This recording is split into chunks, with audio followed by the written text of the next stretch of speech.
मुरली जो है ये भगवान ने ही उच्चारण किया है, ये हम मानते हैं, ये निश्चय से ही हम सब यहाँ आकर के बैठे हुए हैं।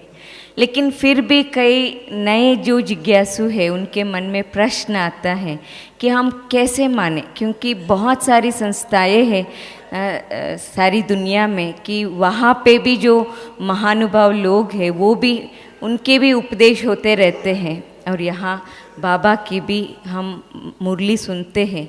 तो क्या डिफरेंस है और हम कैसे माने कि ये भगवान ने ही उच्चारण किया है, ये भगवान, ताकि हमारा निश्चय और बढ़े, इस क्लैरिटी के लिए हम पूछ रहे हैं। इस बात को बताया पहले से ही, प्रत्यक्ष को प्रमाण की जरूरत नहीं होती। हम सब की जीवन और विशेष करके शिव बाबा और ब्रह्मा बाबा, शिव बाबा ने जो ब्रह्मा बाबा के माध्यम से बोला वो सत्य ज्ञान होने के कारण पहले उनके जीवन में परिवर्तन आ गया।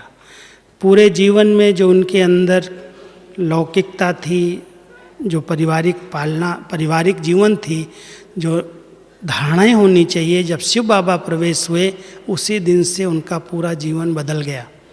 तो सत्य ज्ञान का पहला प्रमाण यही है कि हमारे जीवन में परिवर्तन आया। बाबा के जीवन में परिवर्तन पहले आया और अथॉरिटी बन करके जो सत्य ज्ञान बाबा ने दिया है उसमें कोई भी प्रकार की उलझन नहीं दिखाई देगी, स्पष्टता है। और स्पष्टता के कारण हमें ये महसूस होता, आप निश्चय से कह सकते हो कि ये सत्य ज्ञान, गॉड इज ट्रूथ, परमात्मा ही सत्य है जो हम सबको सत्य बता करके हमारी जीवन बना रहा है। सुना तो पहले भी है, शास्त्रवादी भी कहते हैं, लेकिन कोई भी शास्त्रवादी आज ये चैलेंज से नहीं कहता कि आप घर गृहस्थ में रहो लेकिन पवित्र जीवन जियो, शादी करो लेकिन कभी भी काम विकार की आग न लगे। बाबा ने इतनी स्पष्टता से ज्ञान दिया और ज्ञान के साथ साथ सत्य ज्ञान होने के कारण शक्ति भी दी।